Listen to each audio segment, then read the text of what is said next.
cek kesehatan gratis.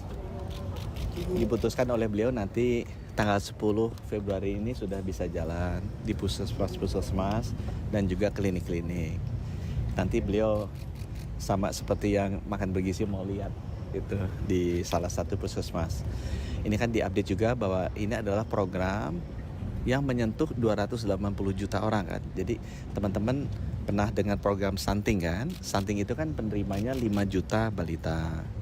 Ada program imunisasi itu sekitar 70 juta yang menerima layanan ini. Ada program makan bergizi gratisnya Bapak Presiden, itu kan sekitar 83-85 juta. Yang besar juga program vaksinasi COVID, itu kan 180 juta orang lah yang kita vaksinasi. Nah ini adalah program terbesar, karena 280 juta masyarakat seluruhnya mulai dari balai lahir sampai lansia, itu kita layani. Mungkin nggak langsung 280 juta, tahun pertama kalau saya dapat 50 juta, 60 juta aja udah senang gitu ya. Tapi kan kita harapkan ini makin lama makin naik terus.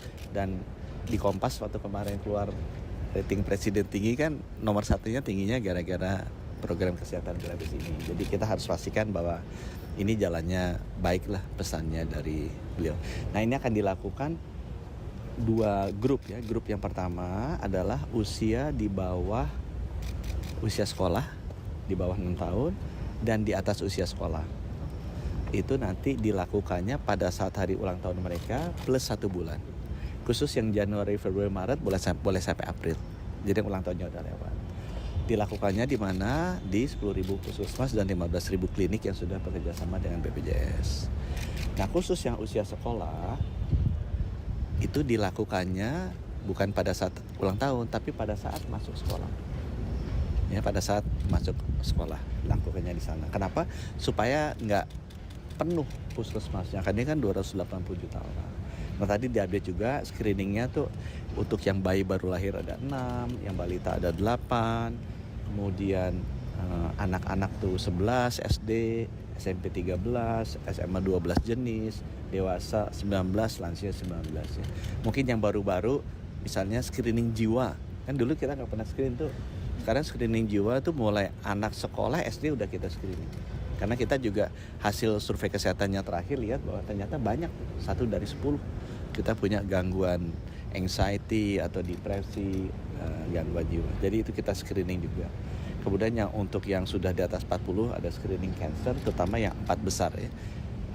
Kanker payudara sama cervix itu untuk wanita kan ini pembunuh terbesar. Kemudian laki-laki itu paru dan kolorektal ya, kolon. Nah itu kira-kira seperti itu. Kalau untuk anggarannya sendiri 4,7 T ya Pak, pernah disebutin itu untuk 280 juta itu. Betul. Itu dari Kemenkes semua atau gimana? Ya ada yang dari Kemenkes, ada yang kemarin ada yang dari Quick Win ditambah sama Pak Prabowo kan. Kemarin kena potong juga ya, tapi saya bilang ya kita lihatlah, toh anggaran itu kan dibikin untuk 200 jutaan kalau nggak salah. Nggak mungkin, saya rasa sih nanti kita lihat aja di bulan Juni ya. Saya nggak yakin juga bahwa 200 jutanya masyarakat akan screening. Mungkin di tahun pertama saya sampai 100 juta aja udah sangat senang sekali ya. Banyak wartawan juga kan belum tentu mau screening karena takut menerima kenyataan sakit yang ketahuan gitu kan. Jadi ya. Apa ada kemungkinan ditambah Pak dari 4,7? Iya kalau kurang nanti kita minta. Dan beliau bilang bisa. Tapi apakah mau ditambah sekarang? Saya bilang nanti kita lihat deh. Kalau ternyata memang butuh, kita minta tambahan. Karena memang sekarang kan prioritas spendingnya beliau juga sedang banyak ya. Pak, mengenai pemotongan anggaran itu bagaimana Pak dampaknya dengan kondisi Kemenkes pelayanan seperti apa gitu? Oh, kebutuhan anggarannya udah ada kan? Kebutuhan anggarannya sebenarnya ada. Kemarin dipotong aja, kan banyak kementerian lembaga kan juga dipotong. Tapi kalau buat saya nggak apa-apa juga, kita lihat dulu. Karena kan anggarannya kita bikin kan untuk 200 jutaan. Saya rasa sih tahun ini mungkin bisa 100 juta aja saya udah seneng. Jadi artinya kan sebenarnya 50-70% lah anggaran yang kita butuhkan gitu ya, supaya di awal tahun depan udah ada. Program selain ini apakah ada dampaknya gitu? Oh ada dampaknya. Semuanya ada, semua kementerian ada. Menurut saya ya pemotongan anggaran ini bagus juga supaya kita lebih hemat ya. Cuma nanti kita lihat mana yang benar-benar kita bisa hemat, apa yang benar-benar mengganggu masyarakat. Saya rasa pemerintah juga tahu kok, kita nggak ingin agar layanan-layanan yang mengganggu ke masyarakat itu kepotong. Saya rasa nanti akan ada, bisa lah kita diskusi untuk menambah kalau misalnya memang ada yang sangat dibutuhkan oleh Kemenkes sendiri, masyarakat. Pak, bidang apa yang mungkin akan terkena efisiensi, mana yang tadinya ada kegiatan yang dihilangkan atau apa? Kita yang jelas yang dipotong adalah semua yang berkaitan dengan meeting-meeting, perjalanan dinas, upacara-upacara, hari-hari perayaan, itu semua potong tuh 50%-an. Itu udah kita potong. Tapi sekarang karena pemotongannya cukup dalam, nah kita lagi cari lagi di mana perjalanan dinas. Kemarin mau, ya udah nih eselon 1 udah terbangnya jangan pakai bisnis kelas deh gitu kan, pakai ekonomi aja sama kayak wartawan gitu. Kalau perlu menterinya juga naiknya Citylink gitu kan, jadi nggak ada bisnis kelasnya. Kalau menterinya di ekonomi kan nggak enak yang di bisnis kelas, udah kita pakai Citylink aja biar lebih murah. Nah itu nggak apa-apa juga sih. Target pemangkasannya berapa Pak? Kemenkes ini nanti habis ini saya mesti lari ya ke DPR, mesti untuk bicara mengenai anggaran 19 triliun kita yang diminta potong. Tapi gitu untuk ya. eselon 1 Dah. ekonomi itu masih wacana, Pak, belum diputusin ya? Oh, di kita sih udah tuh. Malah kita pikir-pikir mungkin menterinya juga tuh di ini kalau yang terbangnya pendek-pendek itu ngapain juga ya. Tapi kalau terbangnya jauh ya pegel juga sih. Tapi kalau pendek-pendek kan nggak apa-apa juga. Pak, ada sopir nggak, Pak, dari? Kesehatan mental itu berarti sampai diagnosa Pak? Screening itu gini ya. Kalau screening kan periksa apakah ada ciri-ciri apa enggak. Sesudah screening baru diagnosa. Diagnosa tuh butuh benar-benar tuh ahlinya. Kemudian nanti diobati. Kan kira-kira gitu, screening, diagnosa, obati. Nah, yang dilakukan sekarang itu adalah screening ya, bukan diagnosa.